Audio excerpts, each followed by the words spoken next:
Party రాష్ట్ర అధ్యక్షురాలు షర్మిల కర్నూలుకు వస్తున్న నేపథ్యంలో ఆ పార్టీ శ్రేణులు భారీగా జన సమీకరణ చేస్తున్నాయి. కార్యక్రమాన్ని విజయవంతం చేసేందుకు అన్ని ఏర్పాట్లను సిద్దం చేశారు. షర్మిల రాకతో కర్నూలు జిల్లా కాంగ్రెస్ కు పూర్వ వైభవం వస్తుందంటున్న మాజీ ఎమ్మెల్యే మస్తాన్ వలీ, మాజీ ఎమ్మెల్సీ సుధాకర్ బాబు, మాజీ గ్రంథాలయ చైర్మన్ బాలన్నతో మా ప్రతినిధి హరికిషన్ ఫేస్ టు ఫేస్. దశాబ్ద కాలం తర్వాత కర్నూలు జిల్లాలో కాంగ్రెస్ పార్టీ జెండా రెపరెపలాడిపోతోంది. దివంగత ముఖ్యమంత్రి వైఎస్ రాజశేఖర రెడ్డి తనయ వైఎస్ షర్మిలారెడ్డి పిసిసి అధ్యక్ష పదవి చేపట్టిన తర్వాత తొలిసారిగా కర్నూలు జిల్లాలో కాళ్లు పెట్టబోతున్నటువంటి నేపథ్యంలో కాంగ్రెస్ పార్టీ శ్రేణులన్నీ కూడా పూర్తిగా అప్రమత్తమయ్యాయి. పెద్ద ఎత్తున ఈ కార్యక్రమాన్ని విజయవంతం చేసేందుకు అన్ని ఏర్పాట్లను కూడా సిద్ధం చేసింది. ఇప్పటికీ ఉమ్మడి జిల్లా వ్యాప్తంగా మొత్తం కార్యకర్తలంతా కూడా పెద్ద ఎత్తున సమీకరిస్తున్నారు. మరి పిసిసి రాష్ట్ర వర్కింగ్ ప్రెసిడెంట్ మస్తాన్ వలీ ప్రస్తుతం అంటూ ఉన్నారు. చెప్పండి, ఎలా సాగుతోంది మీ కార్యక్రమం? షర్మిల ఫస్ట్ టైం కర్నూలుకి రాబోతున్నారు, ఒక పిసిసి చీఫ్ హోదాలో. ఎలా చూడబోతుంది? చాలా అద్భుతమైన స్పందన ఉంది. ఇవాళ ప్రజలు చాలా ఉత్సాహంగా, చాలా జోష్ గా షర్మిలమ్మ గారు వస్తే స్వాగతం పలకాలి, కలవాలి. ఆవిడతో ఈ రాష్ట్రంలో జరుగుతున్నటువంటి అన్యాయాలు, దురాక్రమాలు, మరి అహంకార పూరితమైనటువంటి విధానాలు ఆవిడ పంచుకోవాలనేటువంటి జోష్ ఇవాళ కర్నూలు జిల్లా, నంద్యాల జిల్లాల నుంచి ప్రజల మధ్య కలుగుతారు.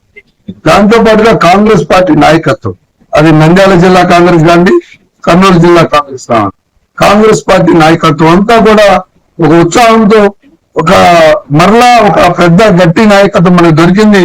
ఆ నాయకత్వం ద్వారా రాష్ట్రంలో తిరిగి అధికారంలో తీసుకొచ్చి రాజశేఖర రెడ్డి గారి ఆలోచన విధానం రాహుల్ గాంధీ గారిని ప్రధానమంత్రి చేసే వరకు ఆ కార్యక్రమాలు భాగస్వాములు అవుదాం అనేటటువంటి ఉత్సాహంతో 10 సంవత్సరాలు మాకు ఒక ఎమ్మెల్యే, ఎంపీ లేకపోయినప్పుడు కూడా విరోచితంగా పోరాడుతూనే ఉన్నాం.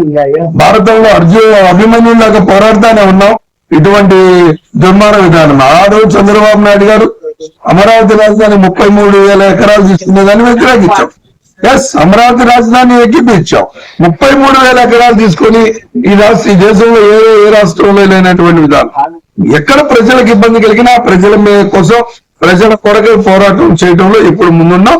కార్యకర్తలు ఎక్కడ పోలేదు, కార్యకర్తలు ఉన్నారు. మీరు అనుకున్నట్టు కనుమరుగు అనేది కాంగ్రెస్ పార్టీ ఎప్పుడు కాదు. మేము ఆనాడు చంద్రబాబు నాయుడు ఫైట్ చేశాం, ఏ ప్రతిపక్ష పార్టీ చేయని విధంగా మేము చేశాం.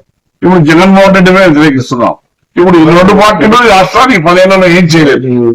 ఇప్పుడు ప్రజలు ఉంటే అంటున్నారు, కాంగ్రెస్ తప్ప ఎవరు కూడా ఈ ఆంధ్రప్రదేశ్ ని రక్షించలేరు అని.